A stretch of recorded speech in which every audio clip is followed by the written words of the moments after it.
difficult situation right now. I will. I promise you that. But it's good to see a lot of good attendance. We already have 18. I'm sure we'll have any more. Normally we have about quite a few more. Let's see.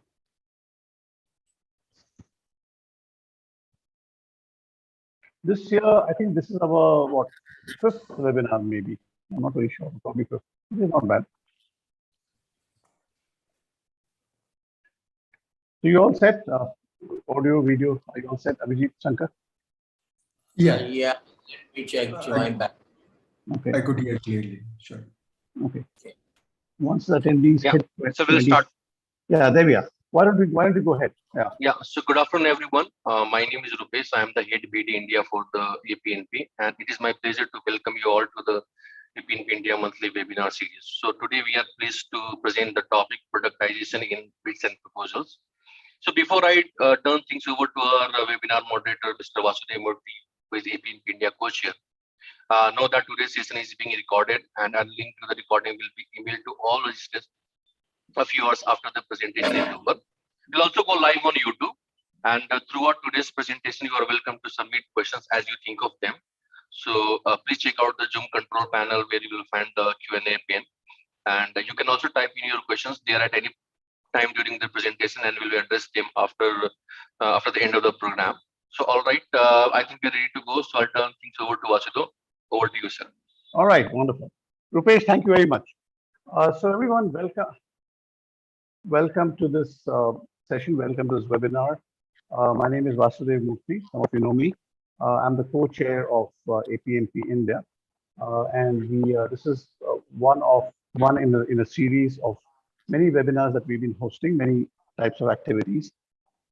Today's webinar, I think, will be particularly interesting. And we're going to be talking about productization in bids and the bids and proposals world, so to say. Okay. Basically, I intend to ask these two gentlemen, I will introduce you to them in a moment.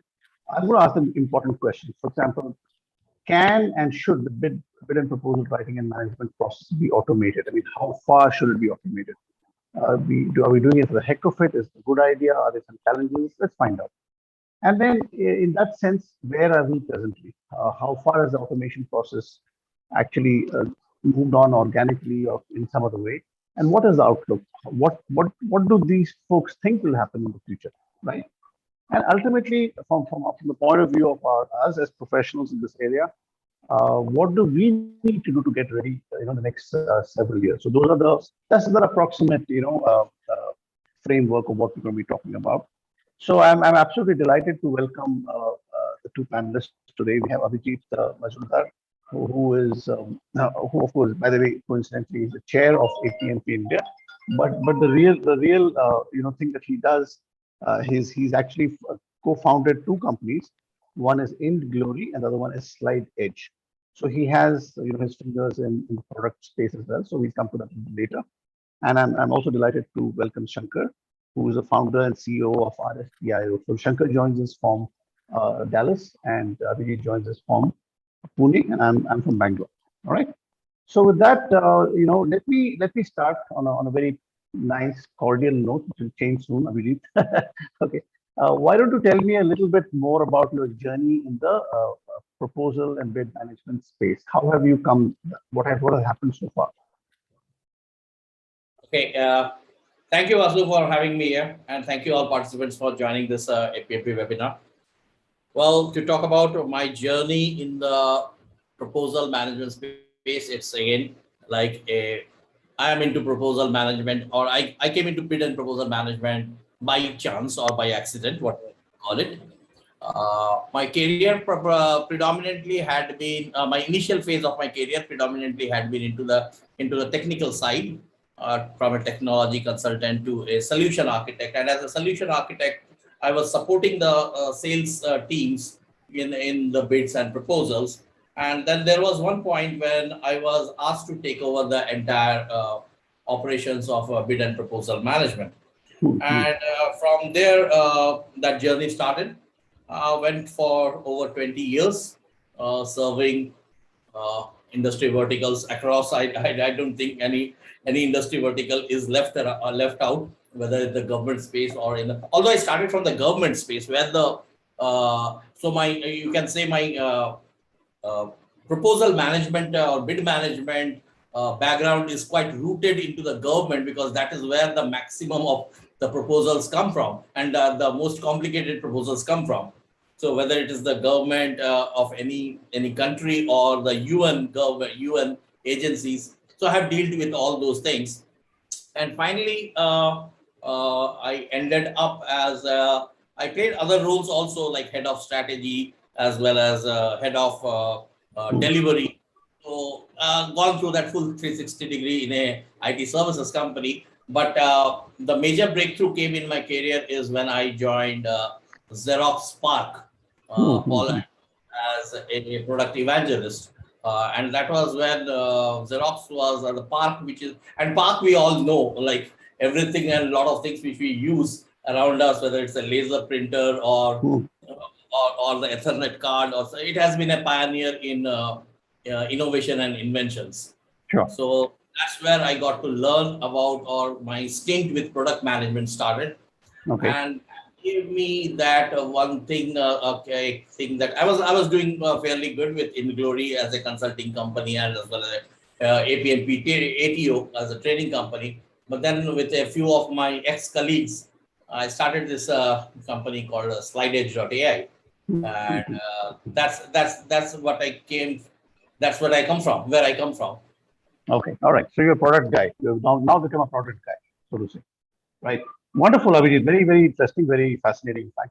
Let me move to Shankar. So Shankar, tell us a little bit about your path. How have you reached where you are at this moment?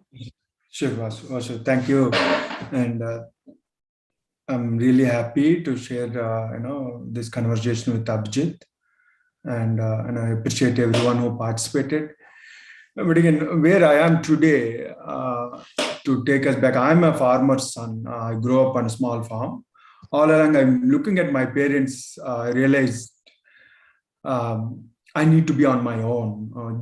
I happen to be an entrepreneur, with the sheer pressure to have that freedom.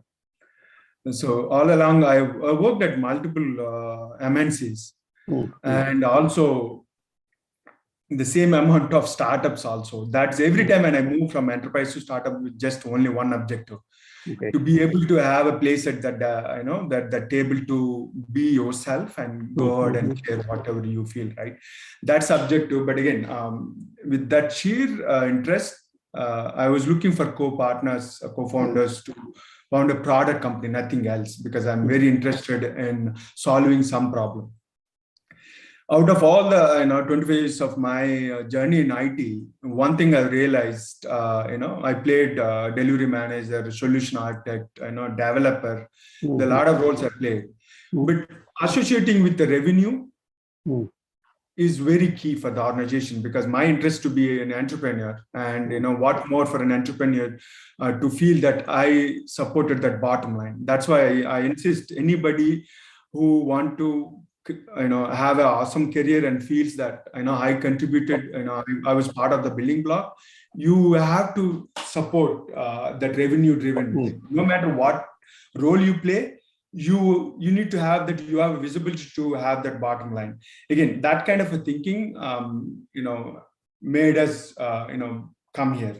But how do we arrive at this particular problem, right? So, myself, I'm co-founder. I'm running this organization as a COO. I'm responsible for operations and CS and SCS organization, including retention and expansion and upsell, all those things. But other two co-founders, one Ganesh is a CEO who runs marketing and sales, and other co-founder who runs engineering and product. Three of us arrived to solve this problem because we have fair share of pain points on our own experience on this particular one. Three of us played a different roles. It's a surprising. That's what whoever part of the bid and proposal need to understand this is.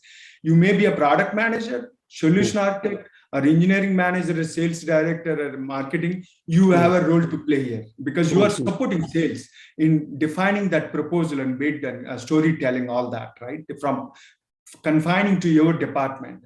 So this is the one problem. Three of us have fair share of pain points, and we came together to solve this. Fantastic. That's what led us, Vasu, to be frank. Wonderful. So it's fantastic. So what I quickly gathered is both of you have that entrepreneurial streak, and that's probably was the push that you needed to actually get into productization.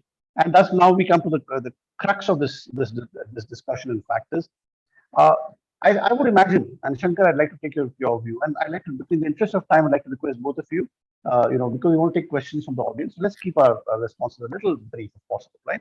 So how do you think technology has been, helping you in parallel to achieve these dreams of whatever you're trying to do? So I'll jump ahead and assume that automation has been, there have been sparks of, like a eureka moments. This could be automated, or this we could do something over here. We can create a product here. But obviously, without an enabling technology, or without something that existed at a particular moment in time, those would have just been, fantasies. So, how do you think that has helped, and what advantages do you see? Maybe what kind of examples, do you recall from the past? How people started getting into it? Maybe the question was long. Was long. Please take it from here, Shankar. Yeah, sure, Vasu. See, I again, personally, I never look at technology come and solve everything. See, at the end, Okay. people are the one who make that happen. Sure. So when two entities are coming, two people are coming together to make something happen, it's tied to one thing. It is storytelling. Okay. Whatever the industry could be, it's about that how that conversation happens. Right? For that conversation, unfortunately or fortunately, it's not one-to-one. There is always many people behind that one person. That's where the collaboration plays a role. That's where the data exchange happens. That's where the connecting those data and those people and the platforms they use to derive the data. All of there's so many moving parts. Sure. So technology comes into this play. I don't want to look at it as a bid and proposal, but this is true for any industry. Similarly, coming back to this, right? The connecting those people, data points and processes and practices and products, and give a context with the user intent. That's what the technology is going to solve. Because see, in the absence of technology, people were always, in the ages, my parents did not go to school, but they are very good at storytelling. Because somebody else told that so many things of life aspects, they learned and they listened, it could be at a temple, it could be at a street corner. Those stories is the one which make them go to the next level. It's the same here. The technology helps to tell the better story. Sure. Okay. More effectively. Now, I like what you said. So it's a better story. I would even go so far as to say, Shankar, and Abhijit, you can take it from here, that in the absence of technology, so stories wouldn't actually flourish beyond the board. I mean, maybe those new technologies that came along, and the simplest obvious example is the internet, right? The internet must have obviously triggered so many thoughts in us that no matter how much you talk about people, we wouldn't have been able to see a realization. So I think we are on the same page, but I definitely accept your point about people, being the major driver here. But Abhijit, what is your take on this question? Well, Shankar made really some great points of how technology has been enabling human beings. Now, a human being from eternity has looked for two things. If you see all the inventions and the innovations which has happened all around us, have been, one is direction and the second is speed. Okay. Human being always looks for a direction, because at any point he reaches one point where he becomes clueless, he becomes directionless, and then he looks for a direction there. Okay. And with the realm of information, data, and everything, content, everything exploding, it becomes very difficult for the right person to get that direction. And that direction comes from the experience. Okay. Technology always has been an enabler in providing that direction or that insight to human beings. Okay. At the same time, it's speed. So, see, whether it is collaboration, whether it is content management, whether it is cognitive science, or whatever we are talking about in the technology, in the realms of technology, they are actually solving two problems. One problem is to give a direction, and the second problem is to give it with speed. Sure.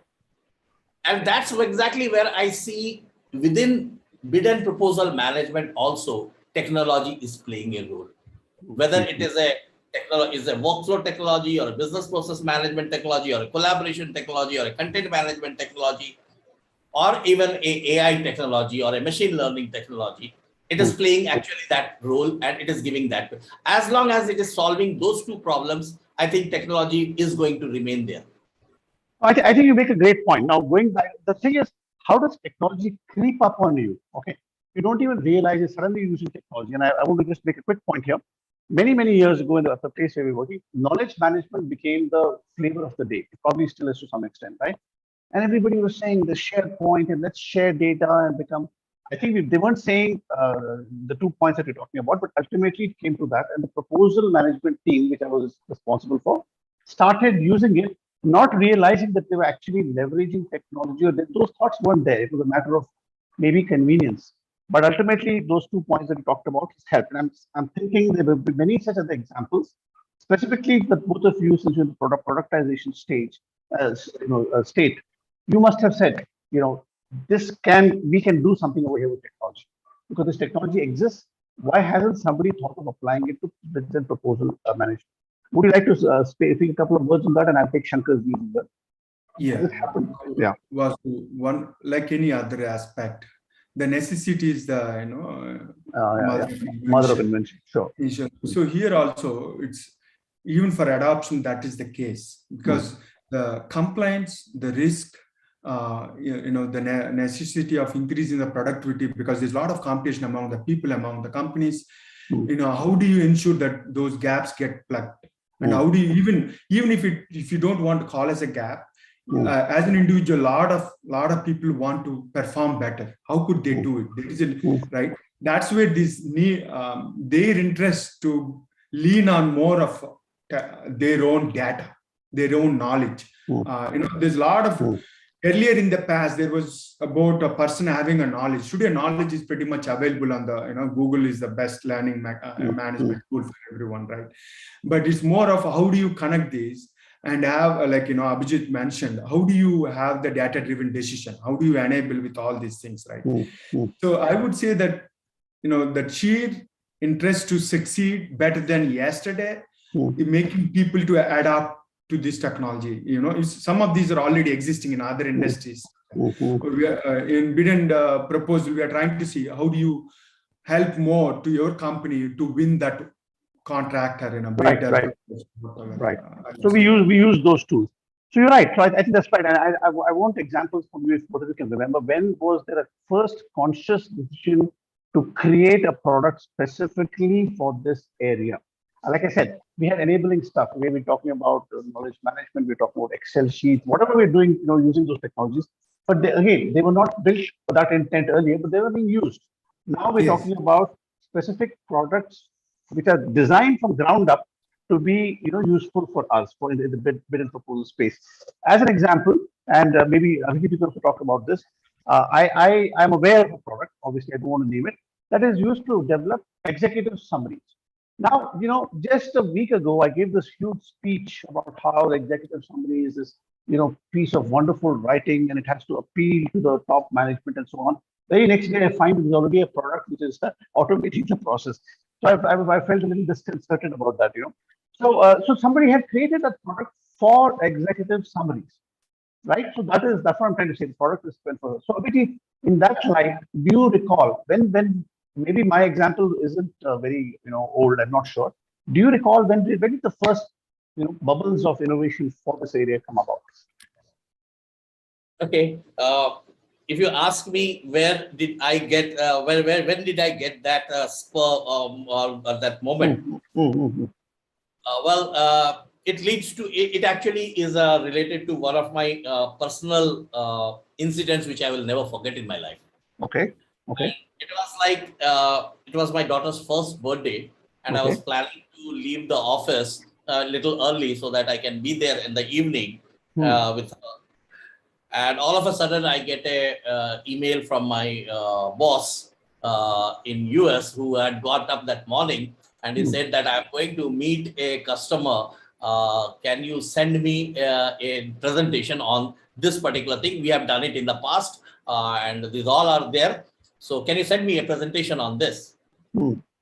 Now, I knew that we have done it in the past. I also knew that we had made presentations on it also, but I didn't have them. And it was there somebody else. I never knew who it was having. I knew somebody had, so I had to reach out to him. He said, "Look, let me look for it. Let me find it.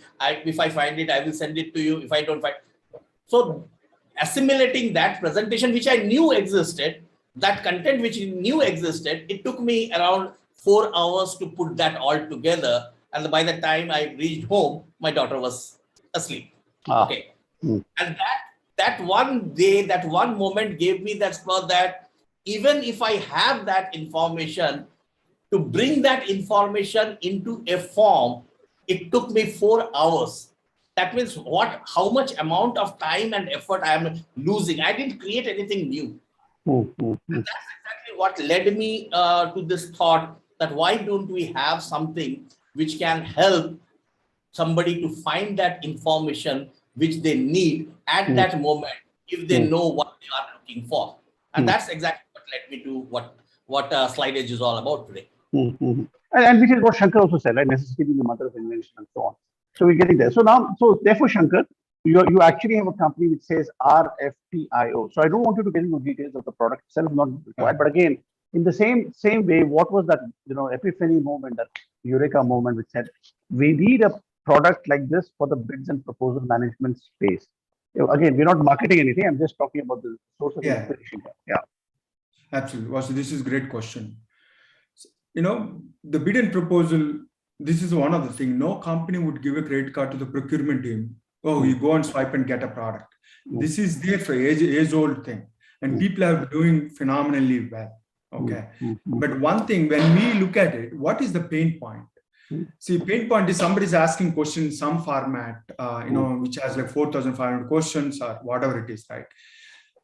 Before we came on to solve something, we realized the first inertia of when you are trying to tackle something, the first feeling matters. So what happens is till we came onto that, there's 4,500 questions or 200 questions. People are cut and paste, copying into the application or to the other documents and all into their own format sharing.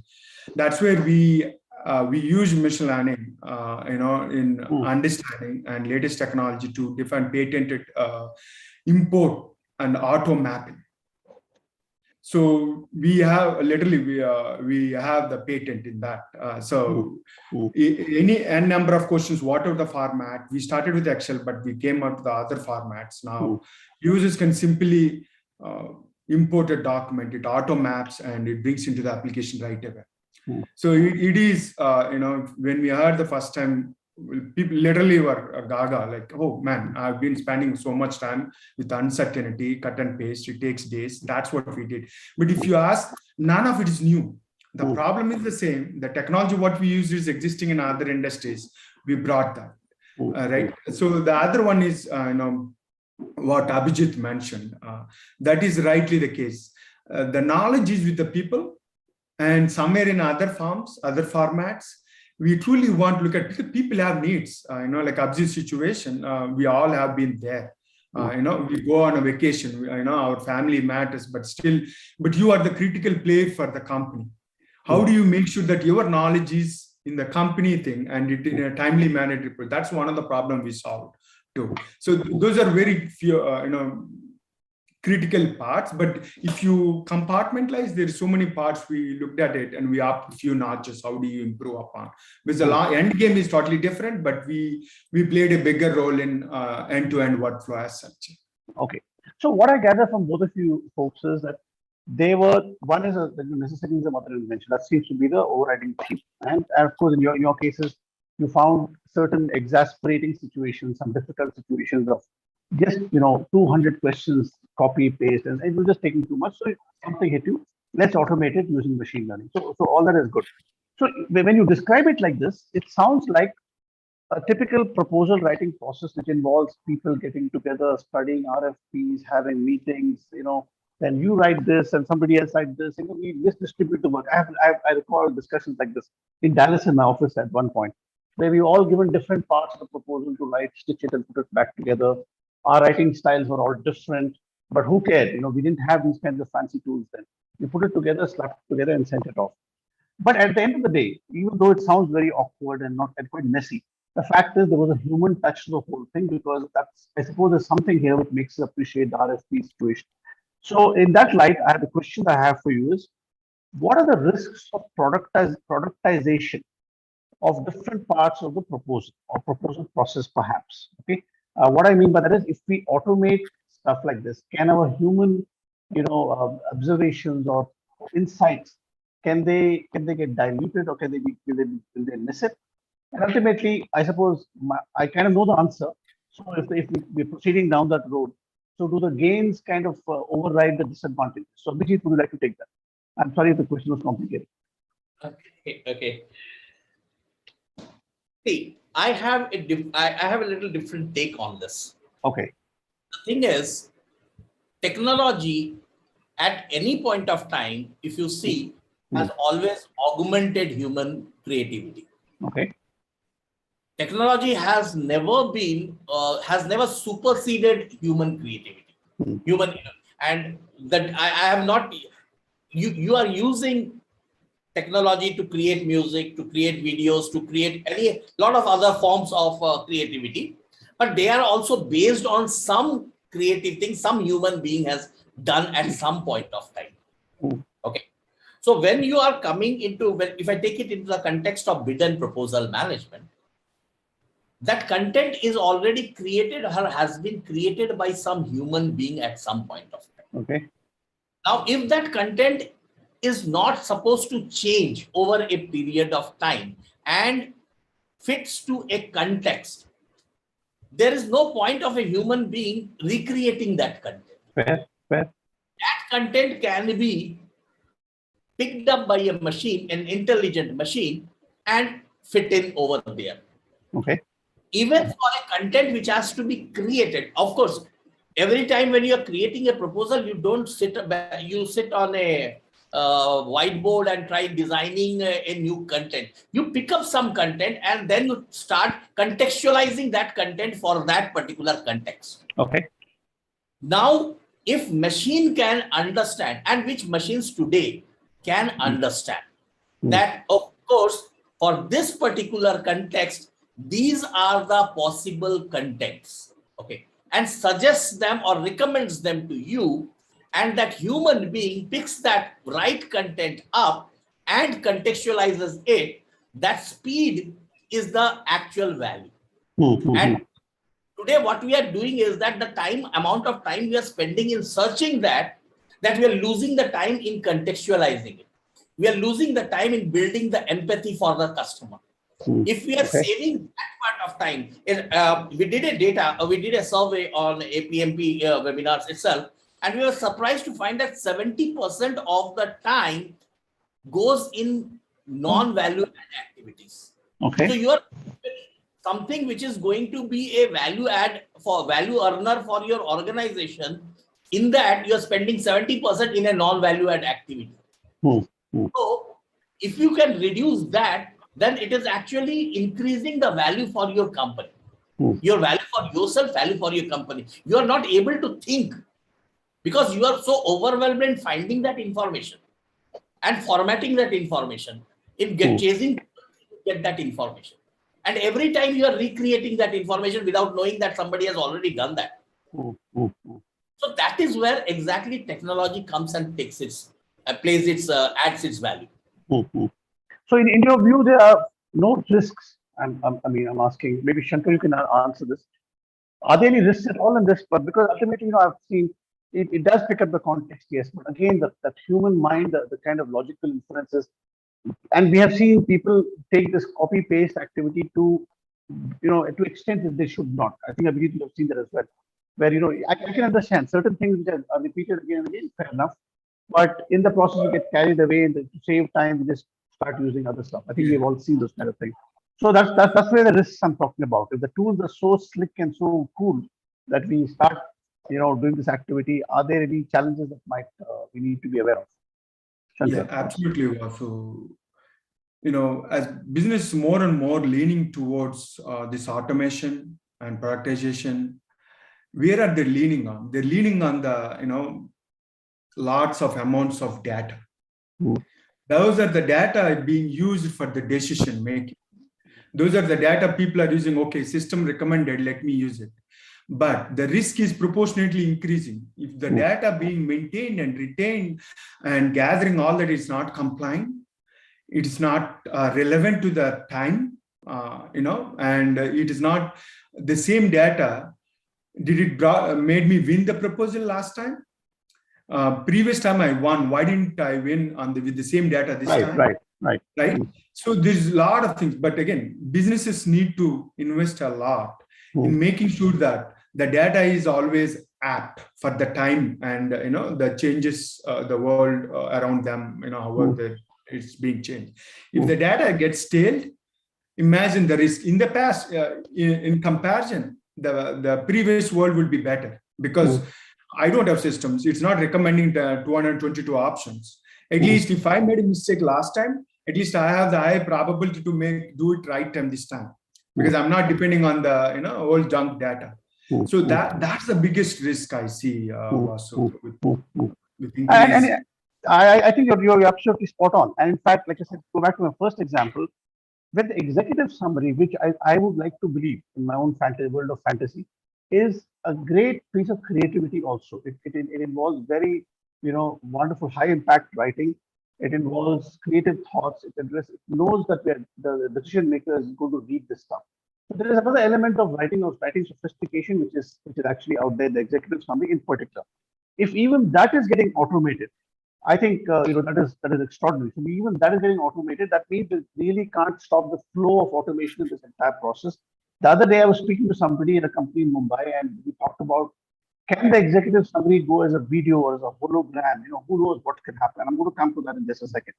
But talking of risks, Shankar and Abhijit, now the question is, we have an audience of about 50 people, 50, 60 people, and probably more of the APMP community.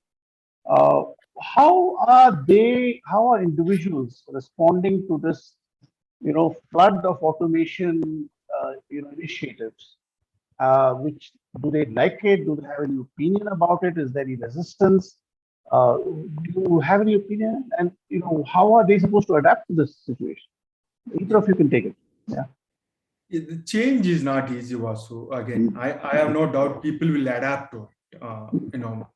APMP community will be spearheading that, because they are kind of the leaders in driving the change for the proposal and bid world, I would say. And they will adapt. The reason it is,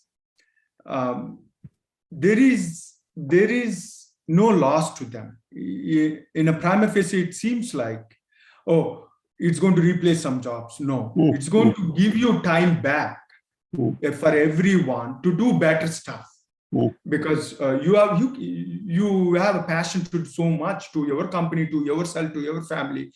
Only thing is, finite is time. They will get back time to individually also. I see everyone would adapt to it. So yeah, that's a great insight. Abhijit, what do you think? Do you agree with Shankar? Do you have a perspective? I agree with what Shankar is saying. And then one more thing I would like to add here is that human being is always a visual thinker. Okay. If I ask you, Vasu, tell me an incident about from your last vacation, you may be going thinking what which one. But if I put an album of your photographs of your last vacation, you will come out with 20 such incidents to be able to say. Okay. Now these platforms, these tools which we have, they recommend, when they recommend those options, you are seeing them, you're visualizing them in front of you, and then your brain, your neural logic, the neurons in your brain, they are working and they're finding out, okay, this one looks to be better than this one. So now or else what happens is you're staring at a blank page or a blank slide and thinking, where do I start from? Where do I go? Where do I go? Where do I not go? Now that is one of the biggest problems with that, is that kickstart. You get a kickstart. You don't need to wait and think, okay, no, where do I go? And that's what exactly I meant when it gives you the direction. So it is giving direction as well as it is giving you the speed with the time. It's giving you the time. That's, I think, which is adding. And see, now imagine that somebody who has not done a proposal, if he's getting that direction, how fast he can actually start creating a proposal. So you don't have to go through that process of learning over a period of time. You can simply start knowing that, okay, if I have a proposal, okay, and the system can give me a direction that, okay, you have to have an executive summary, you have to have an understanding of the customer situation, you have to have a solution, you have to have this. That direction, if it comes to him, he can take that first draft and then build upon it. Okay. Okay. So you are getting that speed to start, that kickstart you are getting the direction, you are getting the options in front of you. And then now you spend your time, use your creativity, use your intelligence to build that thing, what you want to deliver. Not that. No, both of you are very articulate. Both of you are making a lot of sense. And I will just make a comment that will it create a different set of expectations? Previously, if somebody submitted an RFP to you, you might have said, I need at least 2 weeks to get back to you. Now, things are getting automated at every stage. Then, you can say, we need your response in 48 hours. And, God knows what's going to happen. I suppose that's a small bit. I wonder what you think of that. Abhijit, can that happen? So, I will give you, I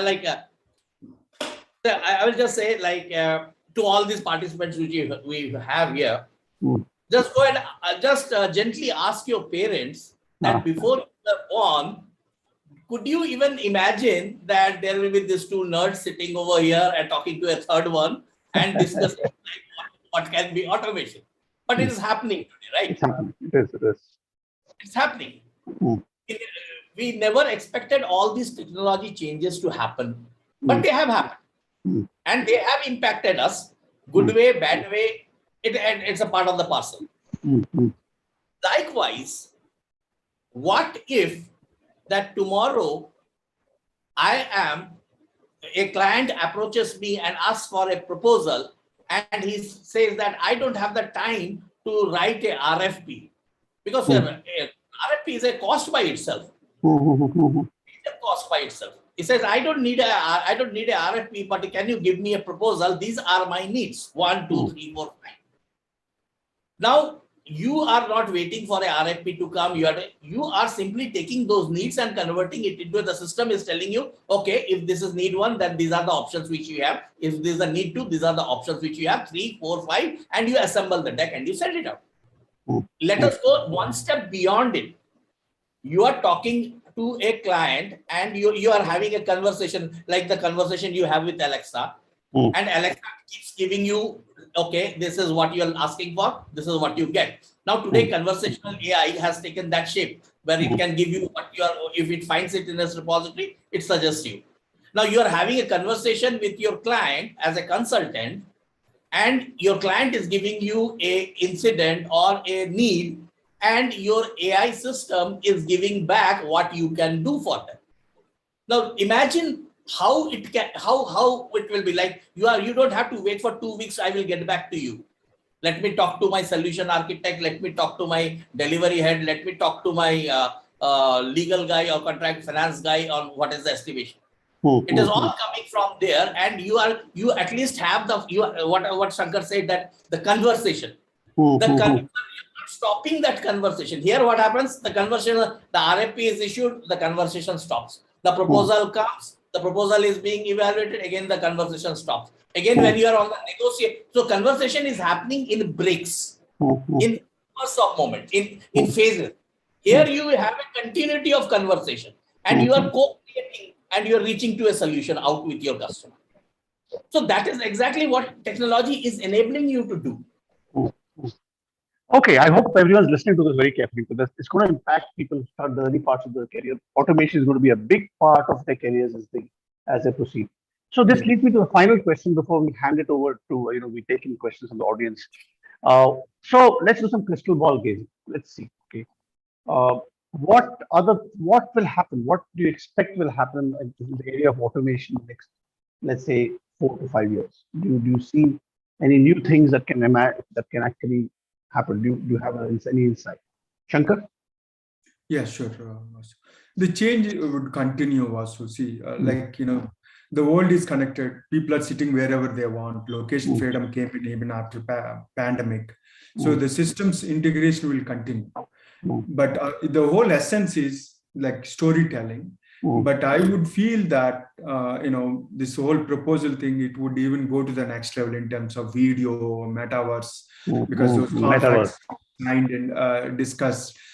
Because if you're talking about 5 years, it's half a decade, there will be more, no matter where you are. I could be in my own farm, but I will be sitting next to you and making a handshake, and here is the compelling story, right? So I see that those things would happen. But again, the content, the way the storytelling, all that would be there. It would be continuing. But the forums we use, the technology we use, it will get improved upon further.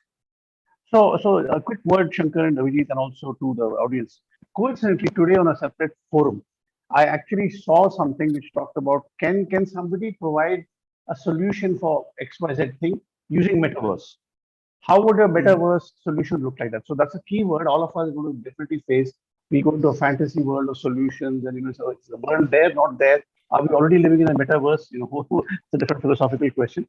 But I definitely think you're right. I think if metaverse, we may have to start thinking about solutions which are visual to review the business segment.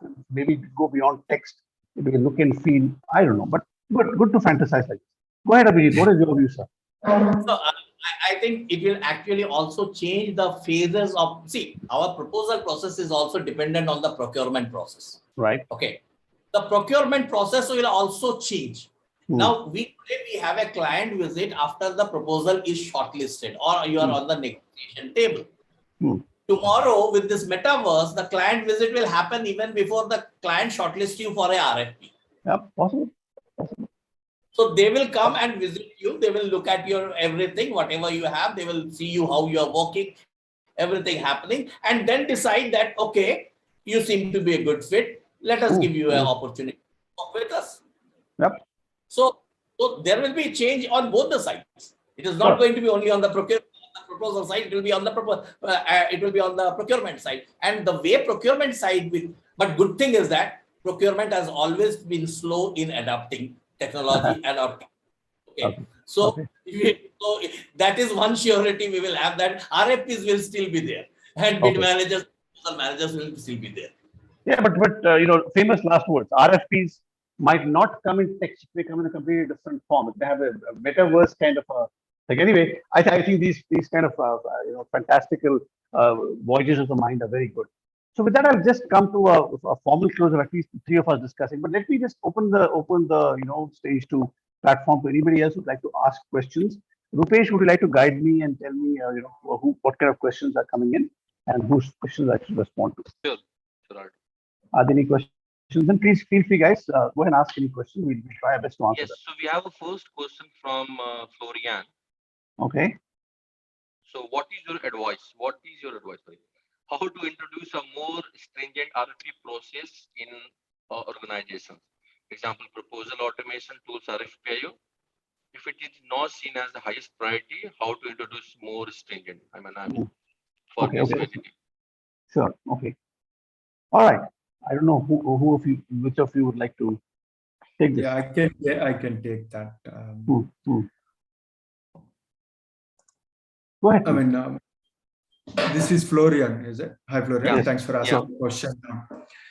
In rolling out automated platform, if you guys are on hands-on, right, that is same. Whatever the pain point or process you need to go through, it's the same. If you need to implement first time a CRM, it is get the buy-in from all the stakeholders. Make them galvanize them. What is our call to efforts are doing today to the bottom line, and how does automation help to the bottom line and to individually also. So that conversation is very important. So that what happens is everybody looks at, man, I'm going to save time. I could be more accurate. I could be more compliant. I would be, inducing less risk. So those are things, once you have that conversation, then it's a matter of what is the right tool. Before you even get on the right tool, right? I want you to understand what is the ROI in terms of what amount you are putting today, what amount you would be putting tomorrow, and what is the cost. then you get into the market, who is the best to solve those things. Because I truly want to, in anything you do, put a big why factor, why I need to do this, right? When you do that, then whatever the choice you make, you would be very happy with the outcome. But it's more about galvanizing your teams, that how you're doing, where is it taking, and if wherever you are going today, if that is different from where you want to go, then you fill the gap with this process. I hope I tried to put in something, Florian. Very helpful, Florian. I hope that helped you. Please, just send a note over here. But Shankar, one more thing. Actually, if you look at just the sheer cost involved in writing a proposal in a conventional way without automation, I have done a lot of analysis on this and found it's actually a lot of money goes wasted. Well, when I say waste, I mean on a proposal that is not accepted, right? So in that sense, if one were to say, oh, we don't have the money to buy, an automation product, for example, one could easily argue that, we probably already are leaking a lot of money on proposals which are not getting accepted. So, automating this process will actually enhance your charges and your payback or ROI will be faster. Is that a valid argument, Shankar? Yes, valid. But again, Vasu, that's why I was emphasizing more on. If they're not winning, why are they not winning? Yes, people put 0.1%, into this proposal, irrespective whether they win or not, because they have to try. Fear of missing, right? So, but how do you increase that your winning possibilities? Okay, that's where, like, everybody doesn't need a tool. Today, they can use the existing Microsoft platforms, but based on what do they want to get more than what in the current state, right? That's what it lead them to make a call. Do they need an automatic solution? Okay, all right. There is another question. I think it's been partially answered, but I will read it out anyway. What are the skills to be developed by bid managers in this era of proposal automation? So, anyone would like to answer that? I would like to take that. Specifically, the skill what you need to develop is your content management skills. Okay. That you know which content, how do you categorize the content? How do you, what tags or what metadata do you define to identify that content? Okay. Even though today, we have systems which are like AI enabled systems or native AI systems with capabilities like natural language processing, which can understand and basically the context or read and understand the context of the content and suggest you the content. But still, there is a level of classification which you need to do. So bid manager needs to understand that this specific content is for this particular section or relates to this particular context. And it may be multiple contexts, but even if the context changes, the content also needs to change. To what extent? That is something the bid manager needs to understand. Or that is a skill bid manager needs to pick up. Fine. So Manoranjan, I hope that response was useful for you. Okay, Dinesh, I have a question from Dinesh.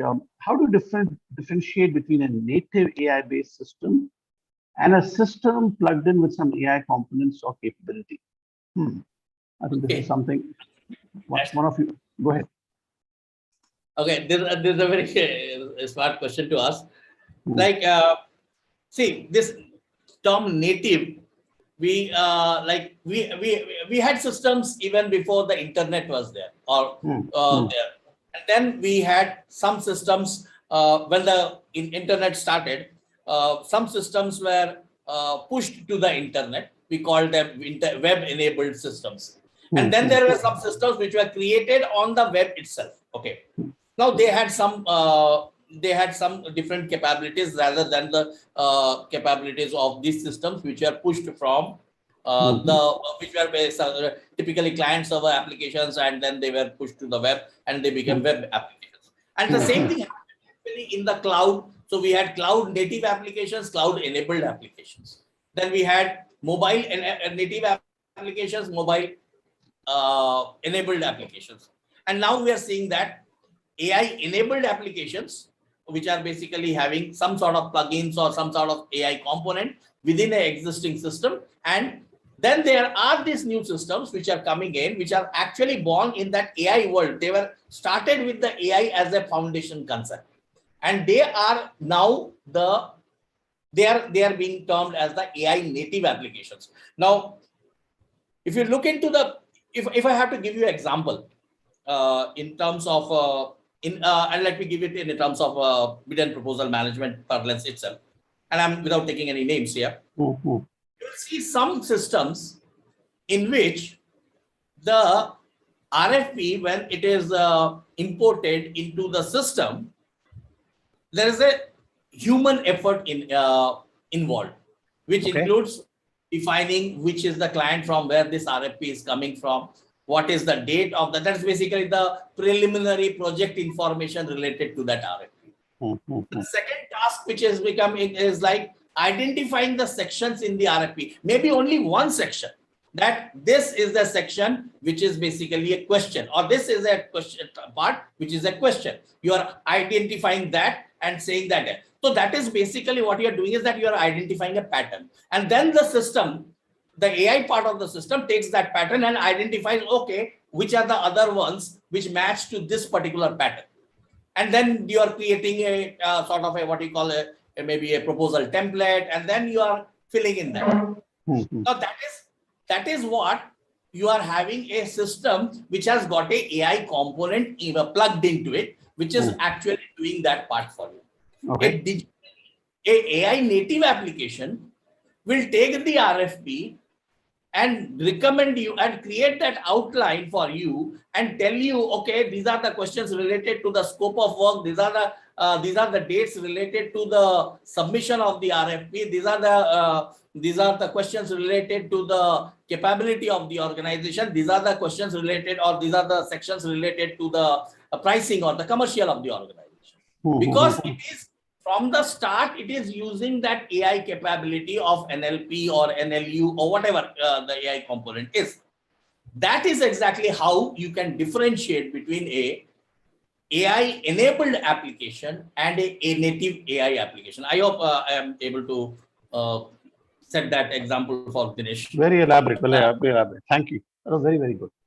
Fantastic. Dinesh, I just acknowledge on the chat that you're okay with that. So I'll take one more question in the interest of time. Please, this is not exactly in the area of bid and automation, but since she has asked, I will read out the question. I'll ask one of you to just respond briefly. Okay. Where does pre-sales stand in bidding? I'm just paraphrasing her question. What would be the right responsibilities for pre-sales? Is pre-sales manager and bid manager are the similar roles? Again, this has got nothing to do with the topic we're talking about today. Never mind, since you have asked, one of you like to answer the question? Yeah, I can take that. Go ahead, please. The pre-sales and bid manager is not the same. The pre-sales is, another key player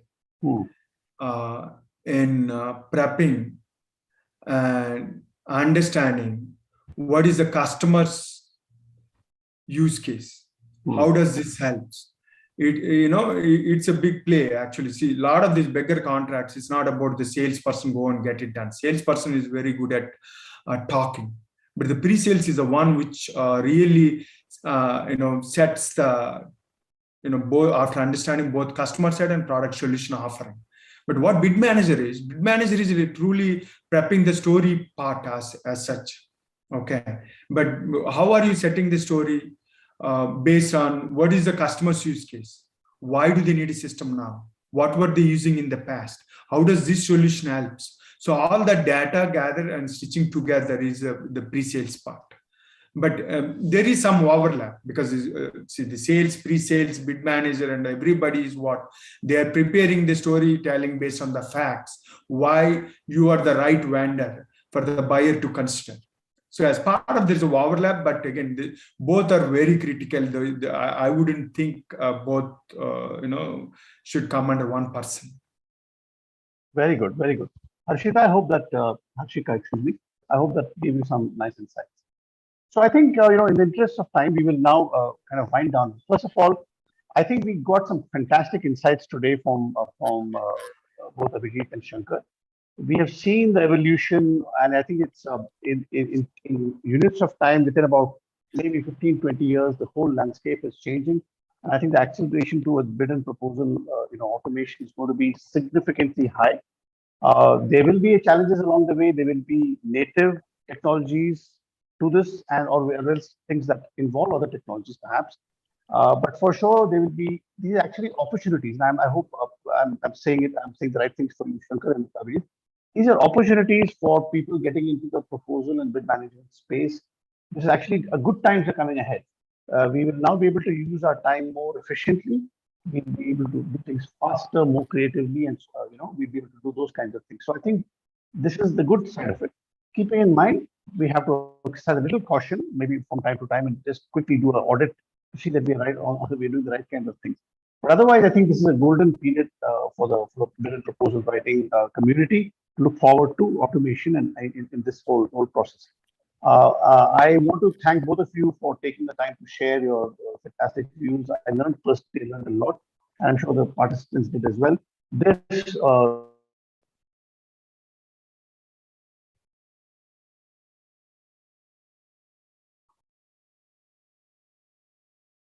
I think we lost Vasu. Yeah, I we can't lost Vasu. Is he gone on mute or what? Or is... Sorry, is there a problem? Yeah, we now lost I, yeah, Sorry, for last. I must have Yeah. lost my mic. I don't know at what Okay. point I lost it. But anyway, I was saying that I'm requesting all of you to please follow or connect with us on LinkedIn. Abhijit and Shankar are available, and so am I. And do follow APNP India. Do become members. We have a whole series of events coming up. The next event will probably be something really interesting: bid and proposal writing in languages. Okay, in different languages, Hindi. And so is it possible to do? We'll find out, and you'll find me and Abhijit in a conversation with maybe somebody else as well. Many more things are coming. So this is an exciting period. We're really glad that you are participating and getting involved. And with that, again, thank you to everyone. Thank you, Rupesh, for facilitating this. Again, Shankar, Abhijit, thank you very much. Take care, guys. Thank you, Okay, Vasu. thank you, Vasu. Thank you, Shankar. And thank you, every participant. Thank you, Rupesh. It was a great time.